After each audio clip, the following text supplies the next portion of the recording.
Welcome back to the deep dive.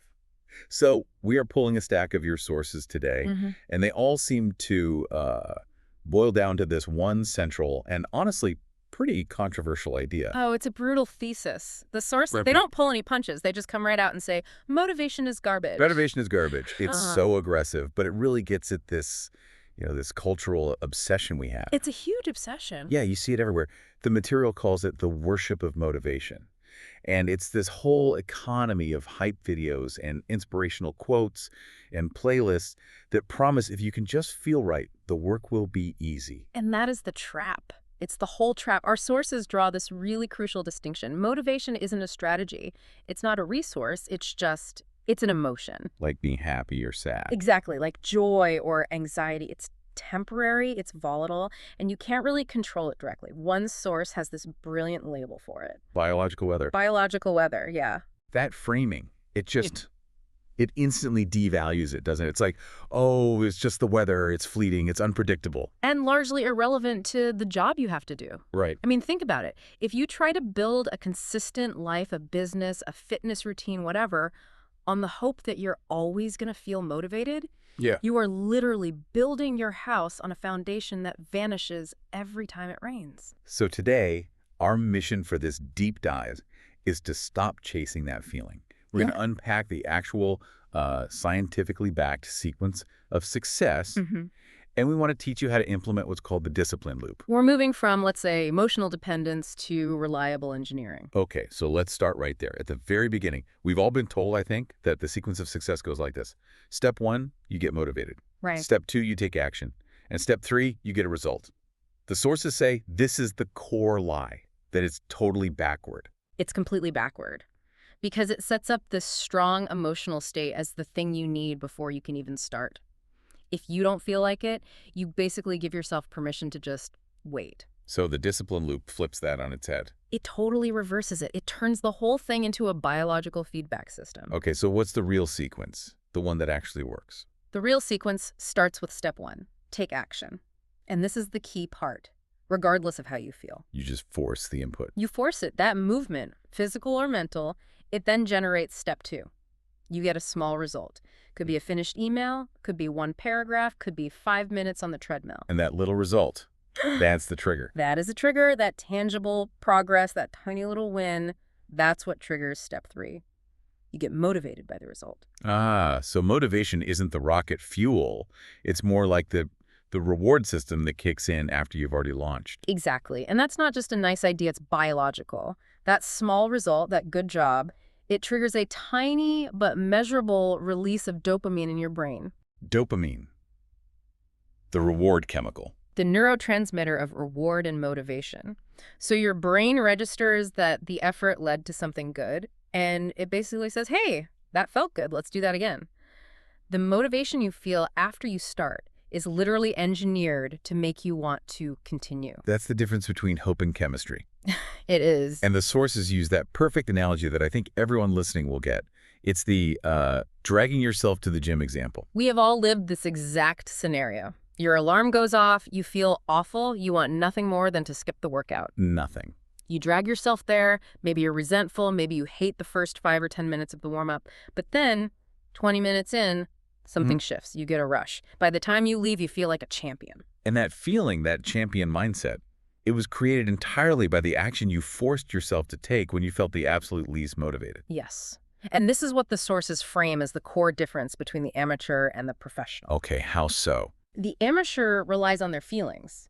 They'll look at their to-do list and say, ugh, I should write today, but I'm just not feeling that creative spark, so they stop. Whereas a professional, they acknowledge that feeling, that resistance, but they just work anyway. They say, I am not feeling it today, and I'm doing it anyway. And that commitment to execution, no matter what your internal state is, that's what they say separates the 1% of achievers from the 99% who are just always waiting. Waiting for the stars to align. Exactly. It's a form of self-respect, really. Okay, so that all makes perfect sense. But let's talk about the execution, because that's the hard part. If the goal is to just show up, the biggest hurdle for me, I'm guessing for everyone, is that Yeah. little voice, the one that pops up right before you start. The internal friction.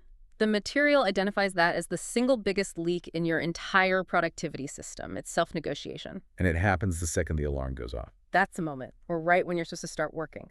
It's this sudden internal lawyer that starts making a case for delay. Oh, I know that lawyer. What does it sound like? It's so persuasive. It's that little voice saying, I'll still do it, just later when I'm less tired. Or, I worked so hard yesterday, I deserve a little break first. The classic, I'm just not in the zone. That's the one. And here's the brutal insight from the sources. The moment you start to engage in that negotiation, you have already lost. Wow. Because you're basically giving your desire for comfort a seat at the table. An equal seat. You're validating your weakness. And once you start arguing with it, the emotional side, it almost always wins because it's arguing for what's easy right now. So discipline isn't about being tough. It's the art of shutting that negotiation down before it even starts. That's it. The decision has to be made in advance. When the alarm rings, the decision to get up was made the night before. There's no debate. You just move. You separate your performance from your feelings. Completely separate them. You would never let your feelings dictate a high-stakes outcome for someone else. And that's where the sources use that really powerful pilot analogy. Oh, it's a great one. Imagine you're on a plane halfway over the ocean, and the pilot comes on the intercom and says, hey, folks, sorry, but I woke up this morning, and I'm just not really feeling motivated to land this plane safely today. We would riot. We would lose our mind. Of course. We demand consistency from our pilot, our doctor, our builder.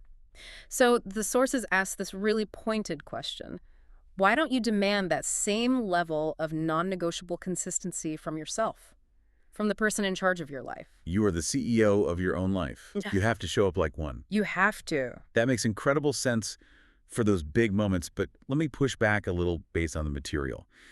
For someone who is just trying to start a new habit, like going to the gym 3 times a week, isn't demanding CEO-level consistency just a recipe for failure? Isn't that too extreme? That's a great question and a really necessary one. The sources are clear that the pilot analogy sets the standard for the mindset, not necessarily the volume of work. Okay, so it's about the standard, not the output. Exactly. Being the CEO of your life isn't about working 80 hours a week.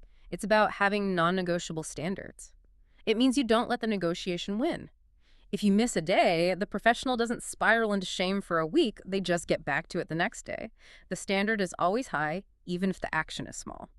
Okay, so we need the mindset, and we need to close the negotiation.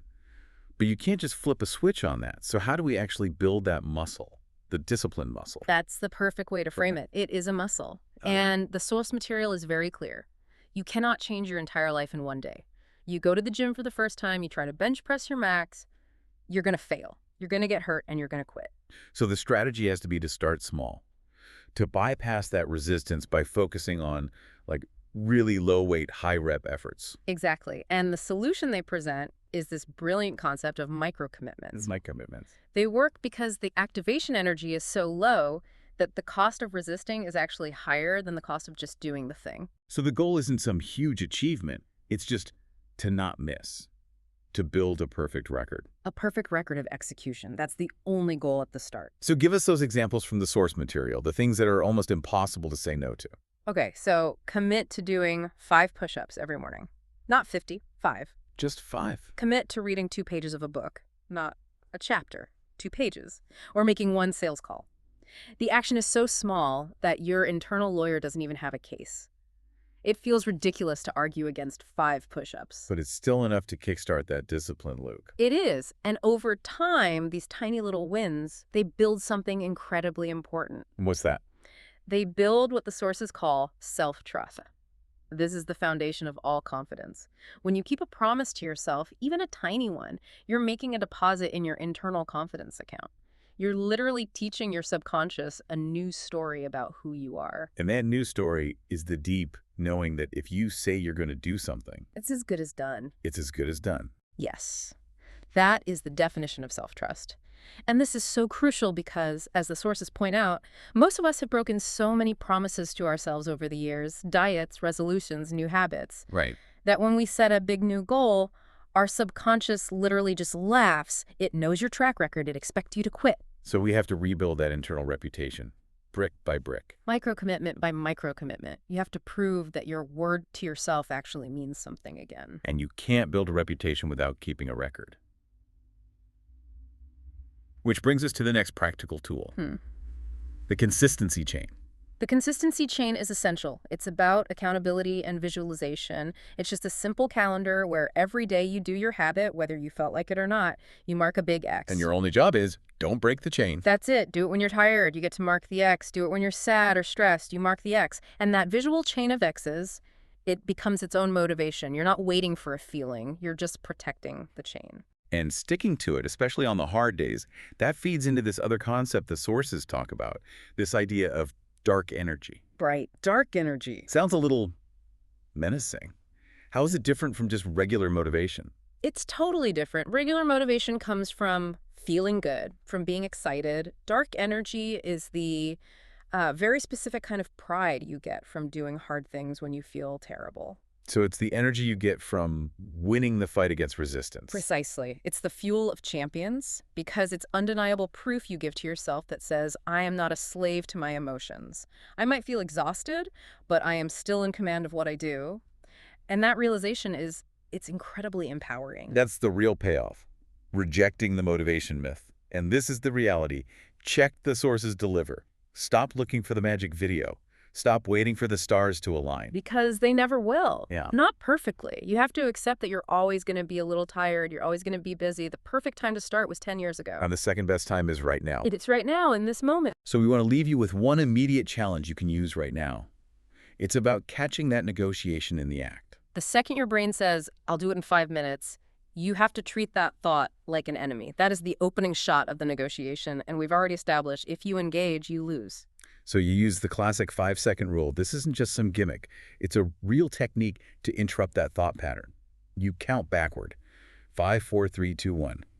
And before your brain can talk you out of it, you physically move. Stand up, walk to the desk, put on your running shoes. Just force that first tiny action and kickstart the discipline loop yourself. Action first. Feelings later. That's a whole formula from these sources. Consistency is built on non-negotiable execution, not on, random emotional highs.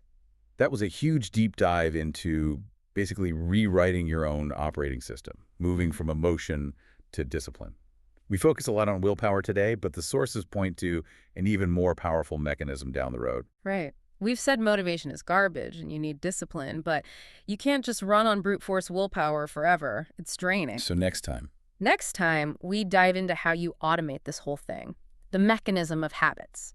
How you make it so that the actions you want to take just become who you are, no willpower required. So if motivation is just temporary biological weather, what does it mean for your life when discipline becomes as automatic, as essential, and as natural as breathing? Something to think about until we see you for the next deep dive.